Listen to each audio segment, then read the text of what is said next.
wasn't you, it was me. I was there the whole fucking time.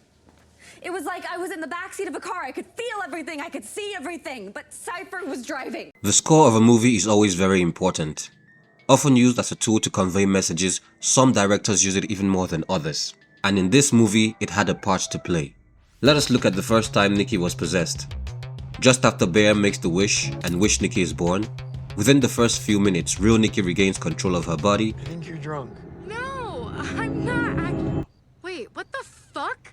This is a very different reaction than every other time, as this time she seems more confused at what's going on, and her reactions would slowly evolve from confused to terrified to desperation, because real Nikki is always aware of everything going on, but unable to stop it.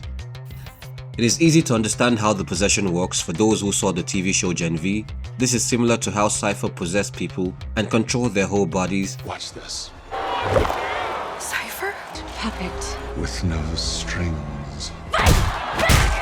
He was fully in control, but they were still there, still aware, just powerless.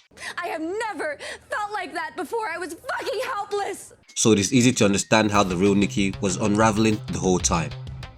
So in the first scene, Nikki regains consciousness and is shocked, confused, and alarmed. Now notice the score that plays. No, I'm not. Wait, what the fuck? Second time this happened was when Bear got physical with her, and this seemed to be a theme. In such moments of intimacy or in emotionally charged moments, real Nikki would wake up. What the fuck? And so Wish Nikki would always fight real Nikki to keep this from happening. Third time was at the restaurant when Ian calls Bear to tell him that Nikki's father was not dying of cancer. Bear asks her about this, and Wish Nikki becomes emotionally distressed at the thought of Bear questioning her actions, as this would mean he didn't trust her, ergo, he didn't love her. No. No, no, no. What? No, no, no. But the first answer, the first no, is real Nikki trying to claw her way out. And this is the first time we see Wish Nikki consciously suppressing her. If you notice, just before she says no, the score for real Nikki comes up and then gets suppressed. No. No, no, no. And later on at home, Bear wakes up and sees Nikki in a corner, and at this point it is obvious that there's an internal struggle going on as real Nikki tries to regain control and Wish Nikki fights back. I don't like my dreams. While she makes breakfast the next day, real Nikki is able to regain control long enough to leave a note for Bear, which he finds while at work, but of course he chooses to ignore it. As a quick note, when Bear leaves for work and she is left alone, she literally doesn't move until he gets back, showing how real Nikki exists for nothing else but loving Bear, and without him, she doesn't function, and when she does, it is still something that has to do with him. At Ian's party after she kisses Bear, she stares at him, the score plays, and real Nikki regains control.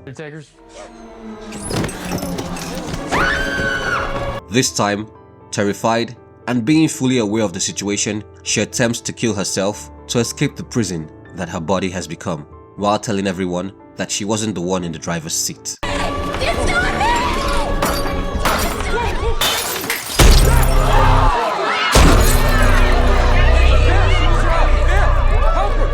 Then Wish Nikki regains control.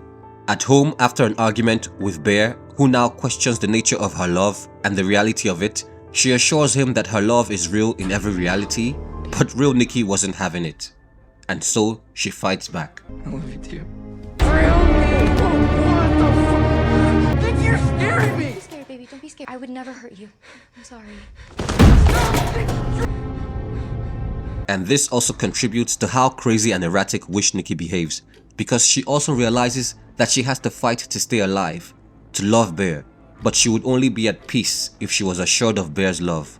But we know that he didn't really love her, and so she also began to unravel as well. And then the obvious one, this one has a long drawn out sound, because this is the longest time real Nikki stayed awake during this possession, because as she said, Wish Nikki was asleep. Bear? Now she pleads for Bear to end it, but he refuses, determined to fix her without losing her. In the last sequence of the movie, there is a long and continuous battle between real Nikki and the emotionally drained Wish Nikki for control, and we hear the score play at different intervals.